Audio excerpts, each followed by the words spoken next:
October 12, 1963. 11:47 p.m. Harlem. 135th Street. The gun didn't shake in his hand. That was the first sign. The man holding it had known Bumpy Johnson since the 40s. They'd eaten together. Done time together.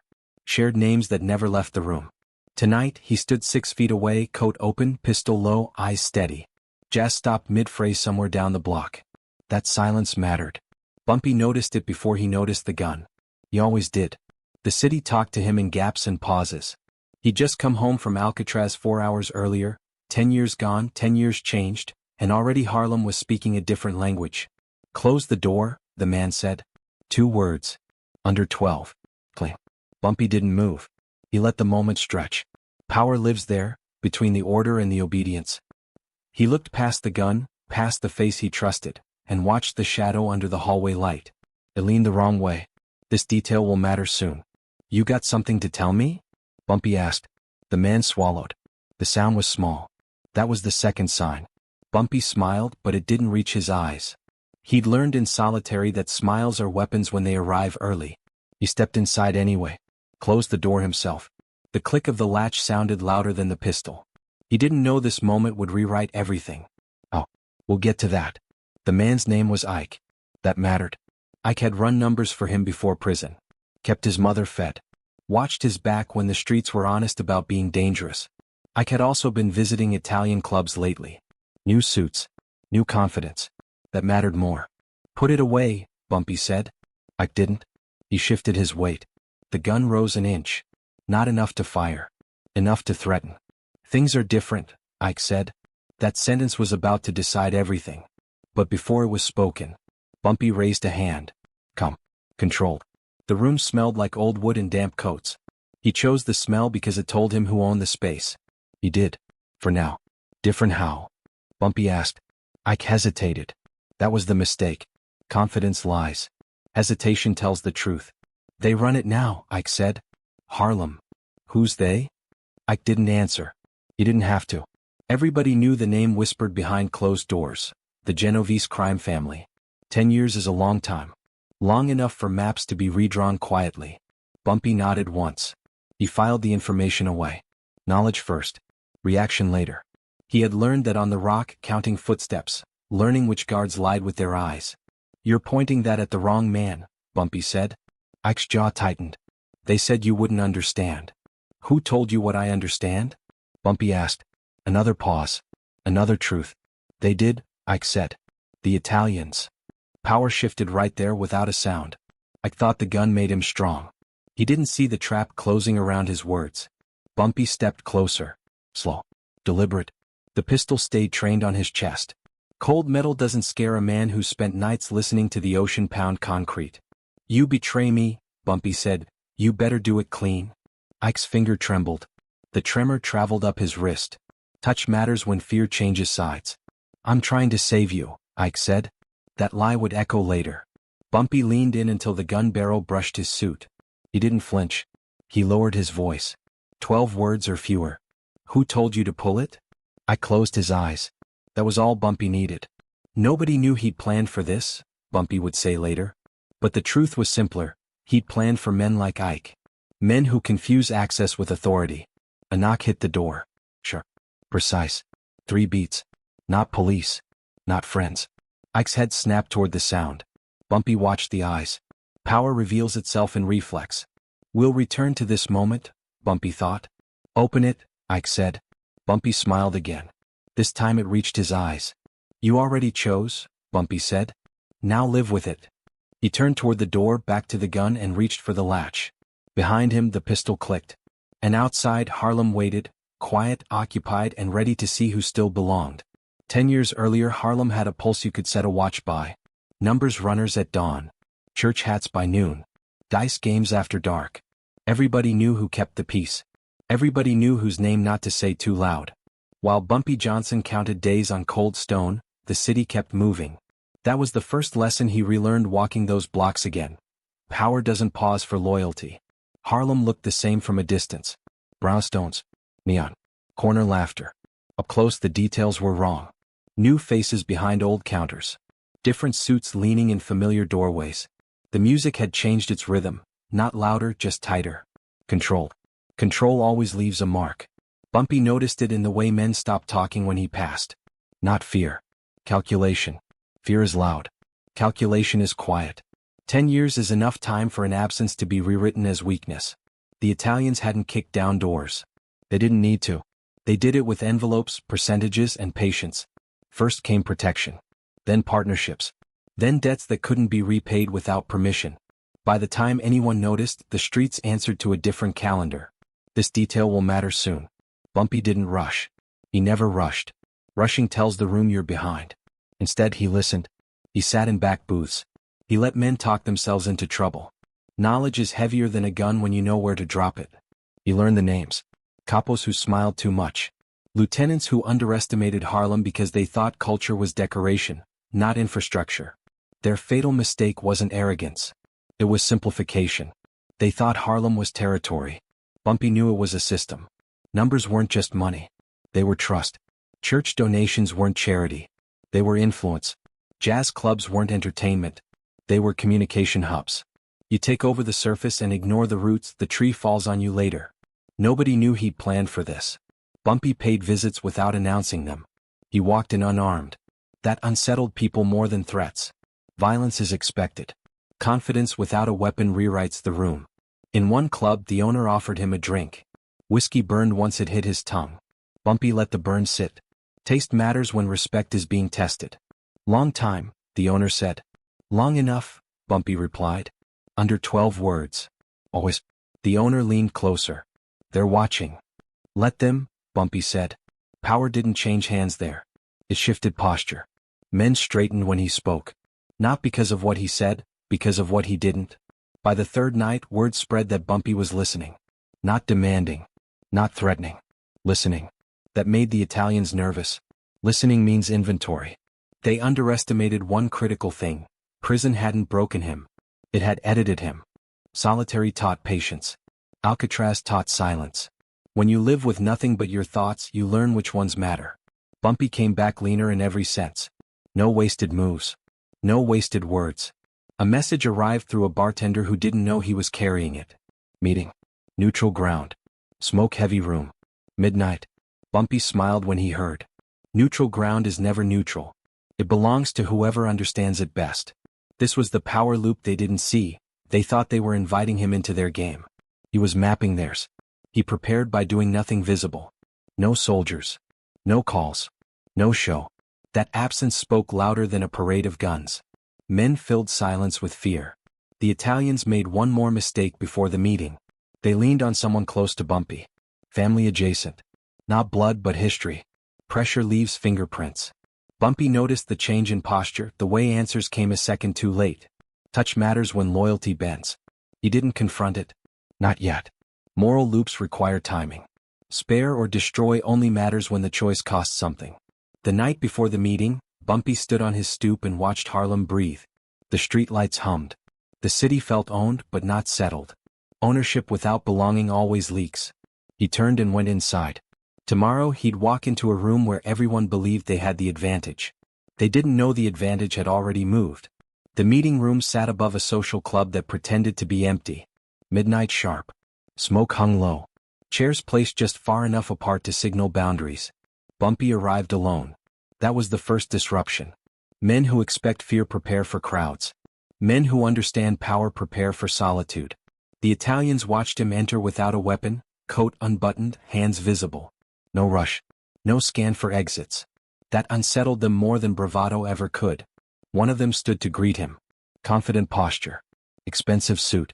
A smile trained in mirrors. Mr. Johnson, he said. Sit, Bumpy replied. Under 12 words. The man sat. Power shifted without a sound. They talked numbers first. Percentages. Territories described like clean geometry. Harlem reduced to lines on paper. This was their comfort zone. Abstraction makes domination easier. Bumpy listened. He didn't interrupt. He let them hear themselves. Prison had taught him something simple. Men reveal their limits when you don't rush them past it. He noticed the smallest thing, the way one man avoided eye contact when churches came up. That mattered. Churches were leverage. They'd missed that. Or worse, disrespected it. This detail will matter soon. They offered him a role. consultant, advisor. A bridge between old Harlem and new management. It sounded generous. It was a cage with velvet lining. Think about it, the confident one said. Bumpy nodded. Silence is a reply when the other man needs words. They mistook that nod for interest. Fatal mistake. Outside the room, pressure was building elsewhere. Quiet pressure. The kind that bends before it breaks. A runner missed a payment. A pastor delayed a donation. A club owner hesitated before handing over envelopes. None of it loud enough to trace. All of it connected. Nobody knew he'd planned for this. The Italians thought loyalty worked like contracts. Bumpy knew it worked like memory. You don't replace memory in 10 years. You only bury it, and buried things resurface. Family came next. Not blood. Reputation. A woman who'd looked after his mother while he was gone. Someone leaned on her. Asked questions. Offered protection. The offer carried a smell of cheap cologne and entitlement. Smell matters when respect is violated. Bumpy heard about it from a third party. He didn't react. He filed it away. Emotional stakes aren't about rage. They're about timing. The tension loop tightened. Spare or destroy. He chose neither. Not yet. Instead, he sent word back through the same channels that brought the meeting. He accepted. Temporarily. On his terms. Advisory role. Limited scope. They celebrated quietly. Thought they'd neutralized the problem. Thought prison had softened him. Prison had clarified him. Bumpy began attending meetings. Sitting in rooms where decisions were made about streets that raised him. He listened more than he spoke. When he did speak, rooms adjusted. Chairs angled toward him. Voices lowered. One man tried to test him. A small insult disguised as a joke. Laughter followed, thin and eager. Bumpy waited until the laughter died. He leaned forward. The table creaked under his hands. Sound matters when authority changes. Say it again, he said. The man didn't. Nobody laughed this time. Power isn't claimed. It's conceded. The Italians missed the pattern forming beneath their feet. Payments rerouted. Favors called in. Old debts forgiven quietly. New debts created carefully. Harlem's system was waking up, and it recognized his voice. The real threat wasn't violence. It was embarrassment. Men in charge fear nothing like being exposed as unnecessary. This was the twist they didn't anticipate. Bumpy wasn't taking Harlem back with force. He was making their control irrelevant. We'll return to this moment. One night, after a late meeting, the confident one pulled him aside. You're quiet, he said. Hard to read. Bumpy smiled. Controlled. Dangerous. Good, he said. Under 12 words. Always. As he stepped out into the night, the city felt different. Less occupied. More aware. The tension hummed, not explosive but focused. They still believed they were in control. They weren't. The confrontation didn't happen with guns. It happened with folders. Same building. Same smoke. Different seating. The Italians arrived first this time. That told Bumpy everything. Early arrival is a bid for control. He arrived last. No apology. No explanation. He let the silence adjust around him like a tailored coat. Chairs shifted. Someone cleared a throat. Power doesn't announce itself. It rearranges people. The confident one began. Numbers again. Percentages. He slid a folder across the table. Bumpy didn't open it. That was the twist beginning to show. We've had irregularities, the man said. Collections. Cooperation. Bumpy looked at the folder. He still didn't touch it. Your people, the man added. Bumpy finally spoke. They're not my people. Under 12 words. Sure. Correct. The room stilled. Sound matters when certainty cracks. Another man leaned in. Harlem's getting confused. Bumpy smiled. Not wide. Just enough. No, he said. It's remembering. This detail will matter soon. They pushed the folder closer. Bumpy pushed it back. One finger. Come. Controlled. The paper whispered against the table. That whisper carried weight. I don't need paperwork to know what you lost, Bumpy said. The confident one stiffened. Lost? Bumpy stood. He didn't raise his voice. Standing is enough when the room knows why. You don't own the churches, he said. You rent silence. Nobody spoke. Shame is louder than anger when it lands. Bumpy continued. You don't own the clubs. You borrowed trust. The men exchanged glances. They hadn't compared notes. That was their fatal mistake.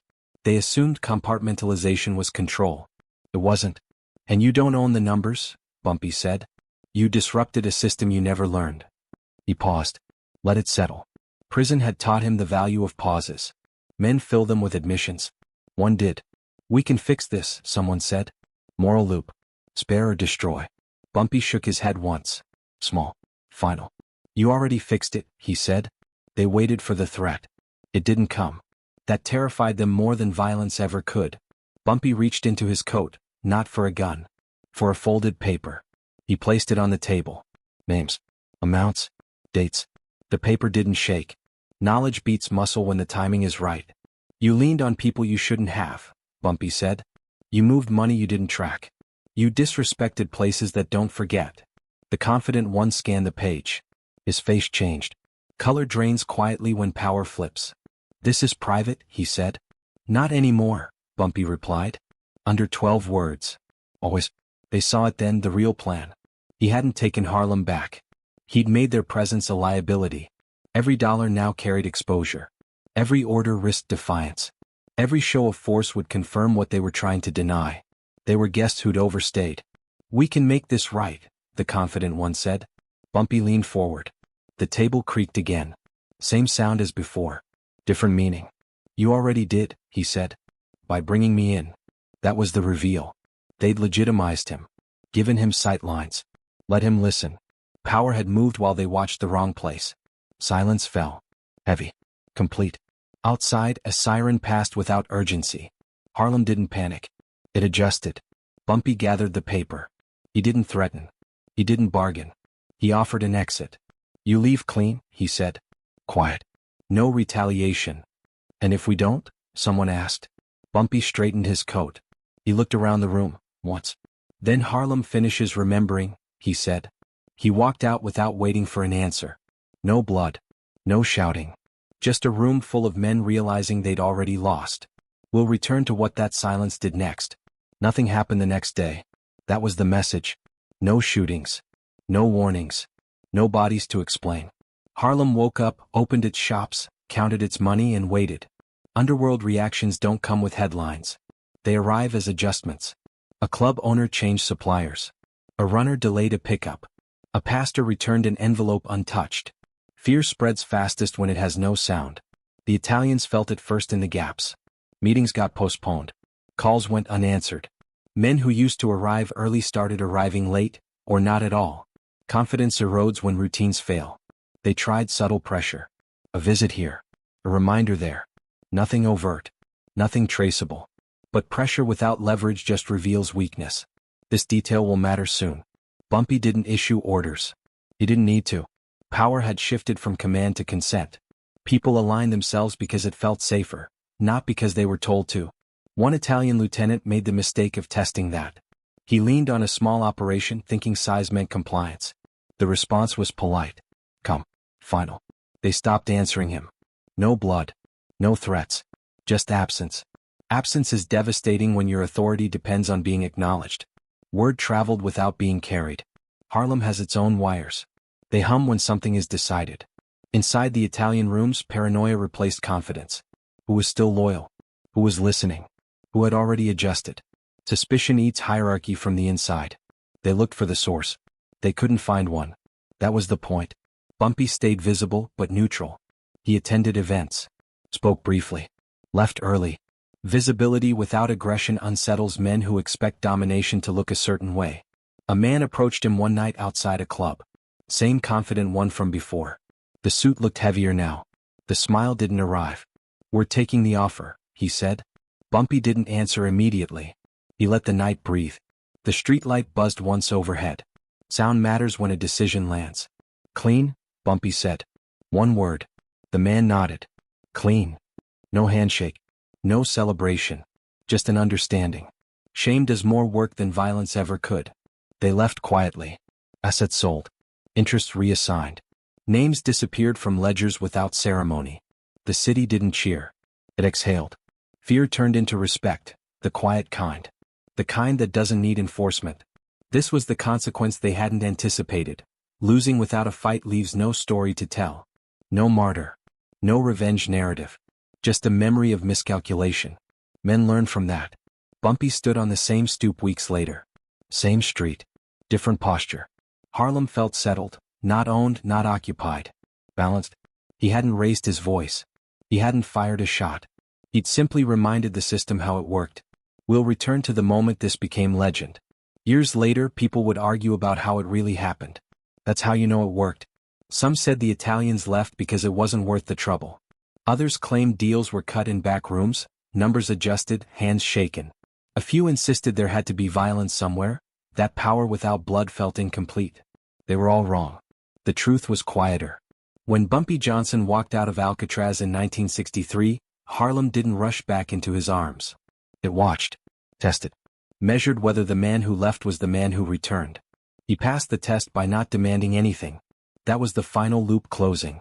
Ike, the man with the gun that first night, never pulled the trigger. He put it away when Bumpy turned toward the door. That decision saved his life and cost him his position. He faded quietly. That was mercy, calculated and visible to the right people. Moral loop closed. The Italians' fatal mistake wasn't underestimating Bumpy's strength. It was misunderstanding his patience. They thought time weakened claims. In Harlem, time strengthens memory. Power loop closed. The knowledge loop, the folders, the listening, the silence, became legend precisely because nobody could point to a single moment it broke. Authority collapsed under its own weight once it was exposed as borrowed. Knowledge loop closed. Years later, when the story inspired what audiences would see dramatized in Godfather of Harlem, people assumed the tension had been louder, bloodier, more cinematic. But the real cinema was psychological. Real power doesn't announce itself. It arrives, listens, and waits for you to make a mistake. Bumpy Johnson didn't retake Harlem. He let Harlem decide who still belonged. That's why the streets stayed quiet. That's why no revenge came. That's why men who thought they ruled left without being chased. And that's the moral most people miss. If you need violence to prove power, you don't have it. If you can win without it, you never needed to show it. Bumpy would sum it up later with a line that still hangs over Harlem history. The city knows who remembers it. If this story made you rethink what real power looks like the video. If you were in that room, would you have walked away clean, or forced to fight? Comment below. And subscribe, because next time we're talking about what happened when he walked into a meeting unarmed, and everyone else realized too late why that was dangerous. Because if you think this was quiet, wait until you hear how silence saved his life.